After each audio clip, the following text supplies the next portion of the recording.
رب اشرح لی صدری ویسر لی امری واحلل عقدۃ من لسانی یفقہوا قولی۔ السلام علیکم ورحمۃ اللہ وبرکاتہ۔ الحمدللہ والصلاة والسلام علی رسول اللہ صلی اللہ علیہ وآلہ وسلم۔ آج کا ہمارا موضوع ہے قرآن مجید کی اہمیت قرآن و حدیث کی روشنی میں۔ قرآن مجید اللہ تعالیٰ کی آخری آسمانی کتاب ہے جو پوری انسانیت کے لیے ہدایت، رحمت اور نور بن کر نازل ہوئی۔ افسوس کی بات ہے کہ آج بہت سے مسلمان قرآن کو صرف تلاوت تک محدود رکھتے ہیں، جبکہ اس کا اصل مقصد اسے سمجھنا، اس پر عمل کرنا اور اپنی زندگی کا رہنما بنانا ہے۔ آج کی ویڈیو میں ہم قرآن مجید کی اہمیت کو قرآن و حدیث کی روشنی میں جانیں گے انشاءاللہ۔ قرآن ہدایت کی کتاب ہے۔ اللہ تبارک و تعالی سورہ بقرہ میں ارشاد فرماتے ہیں، ذَلِكَ الْكِتَابُ لَا رَيْبَ فِيهِ هُدًى لِّلْمُتَّقِينَ۔ یہ وہ کتاب ہے جس میں کوئی شک نہیں، متقی لوگوں کے لیے ہدایت ہے۔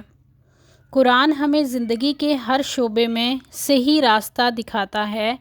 اگر ہم قرآن کی تعلیمات پر عمل کریں تو دنیا اور آخرت دونوں میں کامیابی حاصل کر سکتے ہیں۔ قرآن پڑھنے کا اجر۔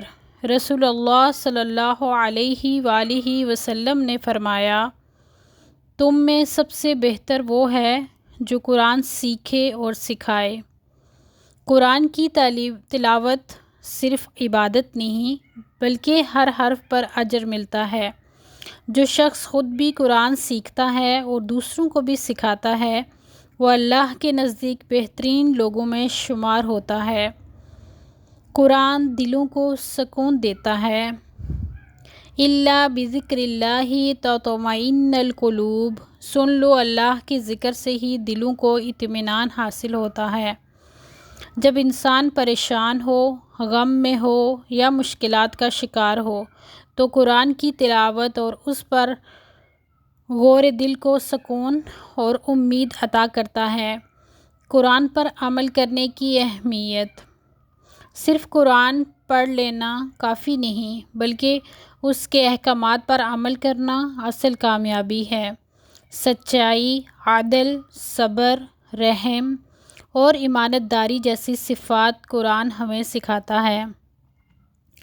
آئیے آج یہ عہد کریں کہ ہم روزانہ قرآن کی تلاوت کریں گے، اس کا ترجمہ سمجھیں گے اور اپنی زندگی کو قرآن کے مطابق گزارنے کی کوشش کریں گے۔ اللہ تبارک و تعالی سے دعا ہے ہمیں قرآن سے محبت، اسے سمجھنے اور اس پر عمل کرنے کی توفیق عطا فرمائے، آمین۔ اگر آپ کو یہ ویڈیو پسند آئی تو اسے ضرور شیئر کریں، چینل کو سبسکرائب کریں اور مزید اسلامی ویڈیو کے لیے ہمارے ساتھ جڑے رہیں۔ سبحان ربک رب العزت عما یصفون وسلام علی المرسلین والحمد للہ رب العالمین۔ السلام علیکم ورحمۃ اللہ وبرکاتہ۔